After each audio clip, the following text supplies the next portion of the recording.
दोस्तों, एक लड़की जो थी वह इतनी खूबसूरत थी कि उस लड़की को अपनी सुंदरता पर इतना घमंड हो जाता है कि उसके जो कारनामे थे, उसके अफेयर थे, उसकी शिकायतें उसके घर पर आने लगती हैं।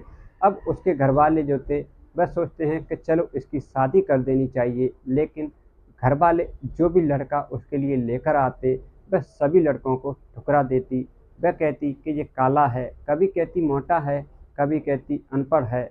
लेकिन तभी उस लड़की की एक छपरी लड़के से मुलाकात हो जाती है, क्योंकि घर वालों ने साफ बोल दिया था कि अब हम तेरे लिए कोई रिश्ता नहीं लाएंगे, अब तुझे जो भी लड़का पसंद हो तेरी शादी हम उसी से करा देंगे। लेकिन ऐसा ही होता है, वह लड़की एक लड़के को लेकर आती है और उससे अपनी शादी कर लेती है।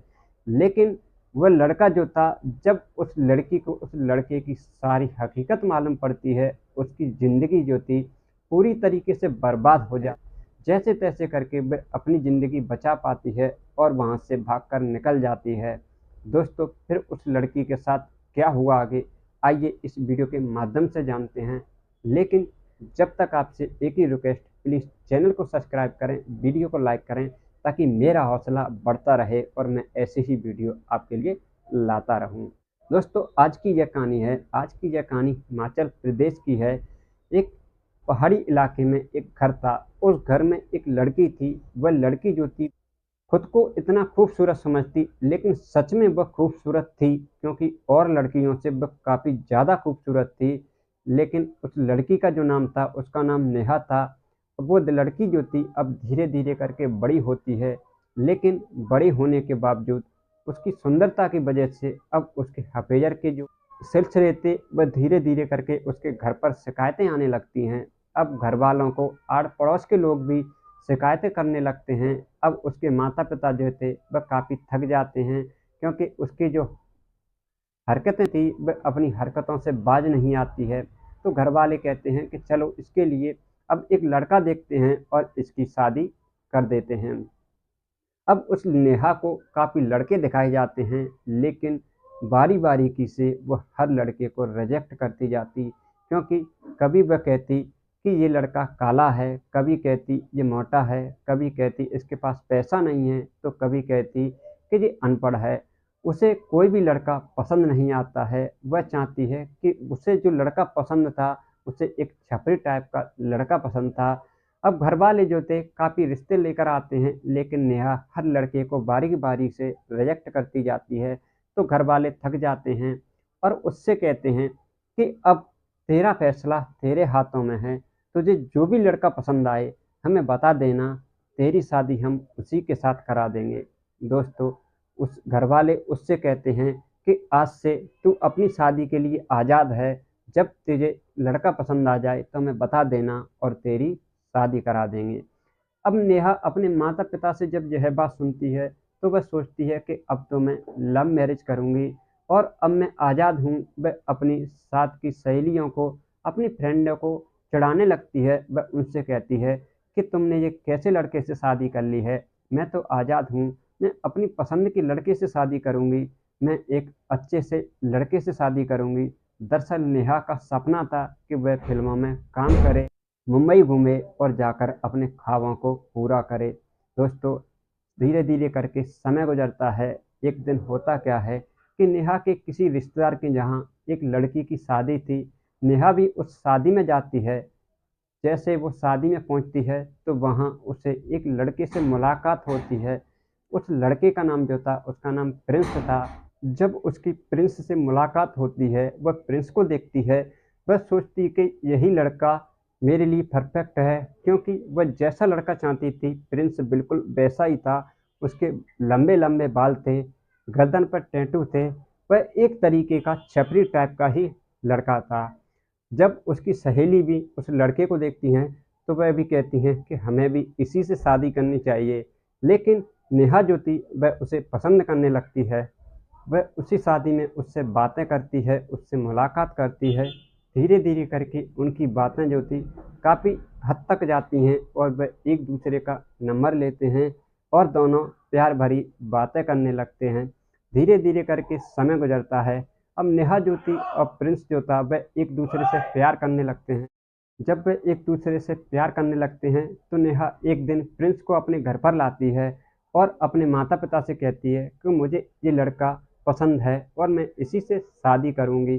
जब उसके परिवार वाले उसकी रिश्तेदारी में उसकी जानकारी लेते हैं तो मालूम पड़ता है कि वो लड़का जो है वह मुंबई में रहता है और वह एक छपरी टाइप का लड़का है। वह सभी से कहता फिरता है कि वह फिल्मों में काम करता है और वह कुछ नहीं करता, दारू पीता है, सिगरेट उड़ाता है, उसके अलावा वह कुछ नहीं करता। लेकिन तभी जब उसके माता पिता को नेहा के यह बात मालूम पड़ती है तो वह उससे मना करते हैं और उससे कहते हैं कि बेटी यह तुम्हारे लिए लड़का सही नहीं है। वह सारी बात बताते हैं लेकिन नेहा जो थी अपनी जिद पर अड़ी थी। वह उससे कहते हैं कि मुझे शादी करनी है तो सिर्फ प्रिंस से ही करनी है, मैं शादी और किसी से नहीं कर सकती। लेकिन अब उसके माता पिता जो थे उसकी जिद के आगे हार जाते हैं और उसकी शादी उससे कर देते हैं।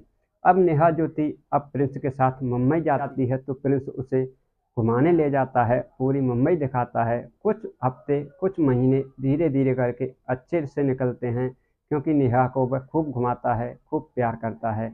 अब नेहा उससे कहती है कि मुझे अपने जहाँ तुम फिल्म में काम करते हो मुझे वहाँ लेकर चलो, मुझे किसी हीरो से या हीरोइनी से मिलवा। जब नेहा उससे प्रिंस से कहती है कि मुझे अपने जहाँ लेकर जाया करो, जहाँ तुम फिल्मों में काम करते हो मुझे हीरो से मिलवाओ, किसी हीरोइन से मिलवाओ। लेकिन प्रिंस जो था वह किसी न किसी बहाने से नेहा को टाल दिया करता, वह कुछ ना कुछ बहाने बनाकर वह नेहा को टालता रहता है। लेकिन धीरे धीरे करके समय गुजरता है। अब उसके माता पिता जो थे वह नेहा को बताते हैं कि ये किसी में फिल्म में कहीं काम नहीं करता, यह तो बेकार है। अब प्रिंस जो था वह भी दारू पीकर घर पर आने लगता है।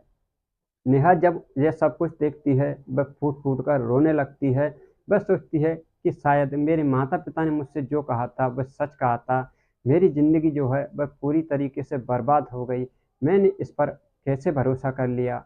दोस्तों अब नेहा जो थी वह आए दिन उन दोनों के बीच में झगड़े होता है। लेकिन प्रिंस जो था उसके दोस्त भी उसी की तरह छपरी थे तो प्रिंस ने अपने दोस्तों से काफ़ी पैसा उधार ले रखा था। अब वह दारू पीकर उनके पैसे नहीं चुका पाता है तो उन्हें मालूम पड़ता है कि इसकी जो बीवी है वह काफ़ी खूबसूरत है। तो वह प्रिंस से कहते हैं कि अगर तू पैसा नहीं दे पाता तो अपनी बीवी को हमारे साथ एक रात के लिए भेज दे, तेरे पैसे जो हैं वह सारे चुक जाएंगे और हम तुझसे कभी भी पैसा नहीं मांगे। वह भी जब उसके मुंह से यह बात सुनता है तो वह इस बात के लिए राजी हो जाता है और फिर क्या करता है कि वह नेहा को एक प्लान के अनुसार उसके जो भी छपरी दोस्त थे उसके प्लान के अनुसार वह नेहा को एक होटल में लेकर आते हैं और प्रिंस अब नेहा से कहता है कि मैं तुम्हें एक हीरो से मिलवाने ले चल रहा हूँ, लेकिन उससे पहले तुम्हें एक्टिंग करनी होगी, जो भी वो तुमसे कहें तुम्हें सिर्फ वैसा ही करना है जैसा कि वो कहें। दोस्तों अब नेहा को वह होटल में लेकर आता है और प्रिंस वह गेट के कमरे के बाहर खड़ा हो जाता है और नेहा को गेट के अंदर भेजता है। जब नेहा अंदर जाती है तो वह देखती है कि वहाँ दो लड़के थे जो सज धज कर काफ़ी अच्छे कपड़े पहने हुए थे। नेहा सोचती है कि शायद यही वो लोग हैं जो मेरा फिल्म के लिए ऑडिशन लेने वाले हैं। दोस्तों अब नेहा जो थी वह उनसे कहती है कि मुझे क्या करना है। दोस्तों तभी वह लड़के जो थे वह घर के अंदर कुछ लाइटें जलाते हैं तो और उसे एक कमरे में लेकर जाते हैं। उससे कहते हैं कि तुम इस बेड पर लेट जाओ। वहाँ एक बेड बिछाता। जब वह उस बेड पर लेट जाती है तो वह उससे कहते हैं कि हम जो भी कुछ करें तुम्हें चीखना नहीं है, चिल्लाना नहीं है, क्योंकि हम देखना चाहते हैं कि तुम इसके लिए लायक हो या तुम कर पाओगी कि नहीं कर पाओगी। दोस्तों अब वह दोनों लड़के उसके साथ उसके जिस्म के साथ खेलने लगते हैं, उसे कहीं ना कहीं बुरी तरीके से टच करने लगते हैं। लेकिन नेहा इस बात को बिल्कुल नहीं समझ पाती। वह सोचती है कि शायद ये सब कुछ वीडियो बन रही है और ये मेरा ऑडिशन ले रहे हैं। अगर मैं इस ऑडिशन में पास हो गई तो मैं फिल्मों में काम करने लगूंगी। लेकिन वह लड़के जो थे जब सारी हदें पार करते हैं वह नेहा को इस तरीके से छूने लगते हैं कि नेहा शायद अब समझ जाती है कि ये तो कुछ जो कुछ कर रहे हैं शायद सारी हदें पार कर रहे हैं, ये मेरे साथ जो भी करना चाहते वह गलत करना चाहते हैं। अब नेहा बिस्तर से खड़ी होती है और अपने कपड़े पहन लेती है, लेकिन वह उसके लिए काम के लिए वहाँ मना कर देती है। लेकिन तभी वह लड़के कहते हैं कि तुम कहाँ जा रही हो? तुम्हारे पति ने हमसे 2 लाख रुपए लिए हैं, जिस वजह से तुम आज हमारे साथ एक रात यहाँ रुकोगी। जब उन लड़कों से नेहा के यह बात मालूम पड़ती है तो वह डर जाती है, वह चौंक जाती है और फूट-फूट कर रोने लगती है। लेकिन नेहा जो पहाड़ी इलाके की थी तो वह उन लड़कों से लड़ने लगती है और उनके मुँह पर थप्पड़ वगैरह मारकर वह वहाँ से भाग जाती है। जब नेहा उस कमरे से भागकर रोड पर जाती है, वहाँ से वह एक टेम्पो लेती है और उसमें बैठ जाती है और वह अपने ससुराल पहुँचती है। वहाँ जब वह पहुँचती है तो वह टेम्पो वाला उससे पैसे माँगता है, लेकिन नेहा कहती है कि मेरे पास पैसे नहीं हैं, जो कुछ भी तुम्हारे पैसे हैं मेरा फ़ोन नंबर ले लो, मुझे अपना नंबर दे दो, मैं तुम्हें पैसे फ़ोन के ज़रिए दे दूँगी। दोस्तों वह लड़का जो था उसका नाम राहुल था, वह उसे अपना फ़ोन नंबर देता है और वह वहाँ से चला जाता है। जब नेहा जाकर अपने सास-ससुर को सारी बात बताती है, तभी उसके माता-पिता जो थे वह सास-ससुर थे, वह उस प्रिंस का आने का इंतज़ार करते हैं। प्रिंस रात को लेट दारू पीकर आता है। उसके बाद जब वह आता है तो नेहा जो थी वह उस पर काफ़ी गुस्सा थी।